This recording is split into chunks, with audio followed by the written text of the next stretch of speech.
Hey guys, what's up? It's Dreadscape Gaming here for another edition of Monster Hunter Rise Sunbreak. Today on the channel we're going to be taking a look at an endgame build for the Longsword using, you guessed it, the Primordial Malzeno Armor because it has the most gem slots and gives you the most bang for your buck. A reminder to PS5 and Xbox owners, you will not be able to farm for this armor and use it until about August of this year. So this is only really for Steam and for Switch users at the moment. You won't be able to make this until August, okay, PS5 users and Xbox? Alright, with that being said, let's get into the build. We are going to be using the Silver Severer. This is the Primordial Malzeno Longsword. However, because this is going to be an elemental build, you can put in whatever elemental longsword you want to use. Just keep in mind that you will lose 4 level 4 gem slots by not using the Primordial Malzeno Longsword, so you'll have to factor that into your build. The reason why I'm using the Silver Severer is because it's the only longsword really that has 4 level 4 slots and has actually a decent amount of attack, as well as Dragon Element, and the fact that when you fully augment the weapon, you can push that attack stat up way further. But for this build in particular, I'm going to be using this to demonstrate elemental damage. We're going to be using the Primordial Helm. We're going to have Bloodright level 3 on this. Quick Sheath and Elemental Exploit are gemmed in. For Primordial Mail, we have Blood Awakening level 1, Burst level 1, Stun Resistance, Flinch Free, and Slugger are gemmed in. Keep that in mind. I will show you the gems afterwards. Primordial Vambraces, Blood Awakening level 1, Critical Boost level 1, naturally. Then Blight Resistance and Quick Sheath are gemmed in. We're going to be using Primordial Coil. This is going to give us Burst level 2 and Critical Boost level 1 naturally. Focus, Razor Sharp, and Weakness Exploit are gemmed in. I will show you the gems in a minute there.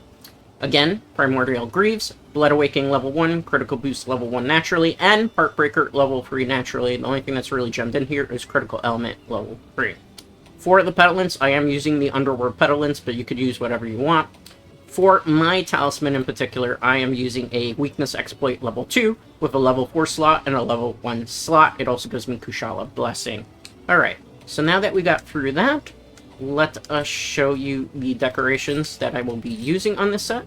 So in the Silver Severer, we're using Razor Jewel plus 4, Charger Jewel plus 4, Fate Jewel plus 4, and for the Rampage slot, Growth Jewel 2. For the Helm, we're going to be using Sheath Jewel 2, Elemental Exploit Jewel plus 4. For the Primordial Mail, we're going to be using Hard Steadfast Jewel 4, Hard Brace Jewel 4, and we're putting a KO Jewel 2 in this slot. For the Primordial Vambraces, we're going to be using a Resistor Jewel plus 4, a Sheath Jewel plus 4, a Resistor Jewel 2. In the Primordial Coil, we're going to be using a Charger Jewel plus 4, a Razor Jewel plus 4, a Tenderizer Jewel 2. In the Primordial Greaves, we're going to be using Critical Element Jewel plus 4 and another Critical Element Jewel plus 4. In the Talisman, we're going to have a level 4 gem slot. I'm going to be using Elemental Exploit Jewel plus 4 and a Shockproof Jewel 1 for good measure. Ironically, a lot of people who are content creators are hating on Shock Absorber, saying it makes the game too easy, but I think it's a really good thing to have, particularly on Longsword, because you have the possibility of tripping your teammates in online hunts, and I never think that's really a good thing. So anything that can prevent you from staggering your teammates is good for the community and good for the health of the game. I don't know why some content creators are getting all uppity over this, because I see nothing wrong with it. Okay, I'm going to show you a full breakdown of the armor here. So, attack, 325 attack, 49 Dragon Element, no affinity, but we'll fix that in a minute with the skills. Defense, 988 maxed out armor spears and augmentations. Fire resistance -7, water resistance +13, thunder resistance +13, ice resistance -2, and dragon resistance -22. Full skill breakdown here for you. Critical element level 3, increase elemental damage, fire, water, thunder, ice, dragon when landing critical hits. At level 3, it grants elemental damage plus 15% while active. And then from there, we're going to be using Razor Sharp level 3. Prevents your weapons from losing sharpness, activates 50% of the time. Focus level 3, increase the fill rate for weapons with gauges and the charge rate for weapons with charge attacks. At level 3, 20% faster gauge fill rate and 15% faster charge times. Element Exploit level 3, increase elemental damage when attacking body parts upon which the element are highly effective. Attacks that hit weak spots do 15% elemental damage. Critical boost level 3, increase the damage of critical hits, so increase damage dealt by critical hits to 40%, so you automatically get 40% affinity. Weakness exploit level 3, increase the affinity of attacks that exploit a monster's weak spot. Attacks that hit weak spots have 50% increase in affinity, so when you factor this in, with critical boost, you're basically hitting for 90% affinity. Quick Sheath, level 3, speeds up weapon sheathing, so greatly increases sheathing speed. Blight Resistance, level 3, you don't have to necessarily run it, but I don't like to get Elemental Blighted during fights, so it grants protection against all Elemental Blights. At level 3, it nullifies everything. Stun Resistance, level 3, reduces stun duration. At level 3, it completely prevents stun. Part Breaker, level 3, makes it easier to break or sever parts of monsters, part damage plus 30%. Flinch Free, level 3, prevents knockbacks and other reactions to small damage. At level 3, prevents knockbacks and tripping. Blood Right, level 3, a portion of damage dealt is converted to health when striking a broken monster's part. At level 3, further increase the amount of health he recovered. Burst, level 3, continuously landing hits gradually increases attack and elemental attack. The amount of increase depends on the weapon. At level 3, upon attack hit, temp attack plus 5, element plus 5, hit 5 consecutive times for a huge stat boost. Blood Awakening, level 3, this works in conjunction with Blood Right, so gradually bolsters your attacks for a certain period of time, depending on how much health you regain when landing attacks. At level 3, it increases the amount of effects and attack tremendously. Good Luck, level 2, good chance of increasing quest rewards. I like more quest rewards. Again, you could slot anything else you want there. It's just a matter of personal preference for me. Slugger, level 1, it's just there for the shits and giggles. Stun power plus 20%. Kushal Blessing doesn't work in this armor at all because we're not using water or ice attack. However, if we were using a water or ice attack weapon, we could get some mileage. It's just because I have it on the talisman. Shock Absorber disables damage reactions when you hit a friend or when a friend hits you. Does not apply during certain status elements. Again, I don't know why people hate this skill, but I think it's great for the community of the helpful multiplayer games because it allows gunlance users, longsword users, and other weapons that have a tendency to trip and knock and push people away to not get hit by that. So, use it. Okay, with that being said, we are going to do a demonstration hunt for you here real quick against one of my favorite punching bags, the Great Azuchi. So we're going to go Super Dango Recovery. Going to skip that here. So from there, what we're going to do is we're going to go over, get a quick quest going, just so I can demonstrate what your damage rotations are going to look like. I will use the followers. There's no reason why you shouldn't use them, so don't let anybody shame you into that. Keep that in mind. Okay, so I'm going to show you basic damage rotations. Unlike most people's longsword play, I am more focused on trying to build my gauge as fast as possible, so I abuse Sakura Slash. Also, I'm not afraid to admit that in terms of longsword play, sometimes it's very hard for me to particularly counter monsters, but if in the right hands of a good player, you'll be able to get a little bit more mileage even out of this build than I will, because I'm not great at countering, and I'm kind of more focused on just trying to get some big, meaty damage through actual attacks. So we're going to run over this way, because if we go the other way, we have to go climb up a mountain, and we would just be using, or losing for that matter, efficiency in terms of the speed run. I kind of like to try to speed this as fast as possible. Should be able to, if we do this well, get it to about a 3.5 to 4 minute mark. So we shall see here, my friends, whether we can get it or not. Okay, so we're going here. The first thing we want to do, obviously, is build up our gauge as fast as possible. So I'm using Sakura Slash to do that.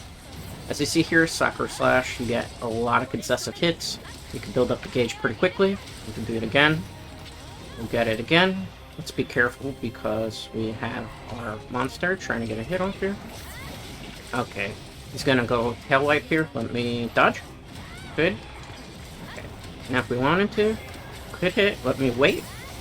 I got counter off. Big meaty damage there. So that's funny because I was saying I'm not good at countering, and the first thing we do is get a big beefy counter out there. Alright, let's go. Then we could have used Sakura Slash again. There's 3 hits there. Maybe careful. It's gonna tail wipe. I don't have time to counter. That's fine. We pretty much did what we wanted here. Go in here. We could, if we want to, The Sakura slash there or get tripped. That works as well. Let's go. Tail light coming, but it got stunned. Oh. Our teammates put it to sleep. So what we're gonna do... They put the bombs too far away, so I'm just gonna go full on attack here. No reason not to get that attack off. I think we can go Sakura slash. I might be able to hit the bombs too. I did. So I did trip myself, but at the process I did take off a pretty good amount of damage too. Here's tail swipe.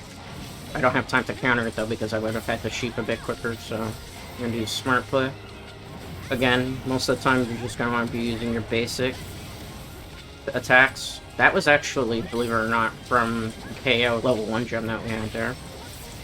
Okay, good. Let's run it again. Too bad I didn't sheep my weapon there. We could have done more with it. In a way, we kind of dropped the combo. The good thing about Sakura Slash is it does a lot of elemental damage because it's a multi-hit. I might be able to get it. Let me wait. No. The way it was going to swing for my teammate. Let's go. Oh, we missed it just barely, but it's fine. It's still damage. Let's swing our blade around again. Ideally, we want to get a 4-minute clear time here. I don't know if we're going to get it. Let's see. Should be close to blue.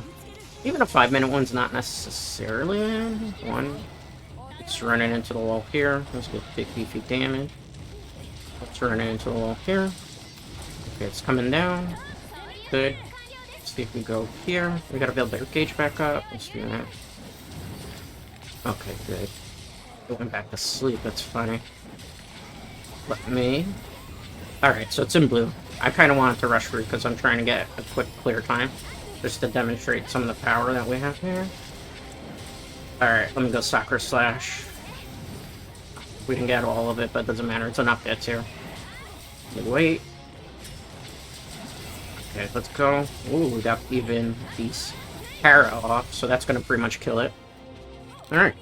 And as you see, very simple, very powerful, very strong, elemental, longsword build, using the Primordial Malzeno Armor. Again, you could use other builds, but I think this is probably the best armor in regards to the amount of gem slots you have that can allow you to build a very comfy longsword if it's your first time ever playing longsword. And then subsequently, on top of that, you could switch out some of the gem choices that I have naturally because this is a build, which is a suggestion, a recommendation. You don't have to follow it exactly to the T.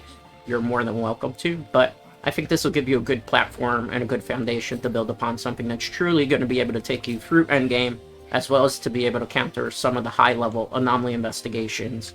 Now, judging on the clear time, we'll know how efficiently we played that. I think this is probably going to be somewhere around, give or take, maybe 4.5 minutes. I would be shocked if we got the 3-minute clear time there, but I think we did pretty good on our damage rotations. We missed a couple of counters. We missed a couple of Sakura Slashes where we hit all the hits on it, but, you know, with a very fast-moving monster, that can be quite difficult sometimes. Alright, so let's see what, in fact, is our clear time here. Let's get these things and see for ourselves. Oh, not bad, actually. A very quick clear time. 4 minutes and 13 seconds. That's actually very, very efficient. So, like I said, this is the build. Give me your thoughts, feelings, suggestions in the comment section. All comments, whether they are positive or, you know, constructive criticism, are greatly appreciated.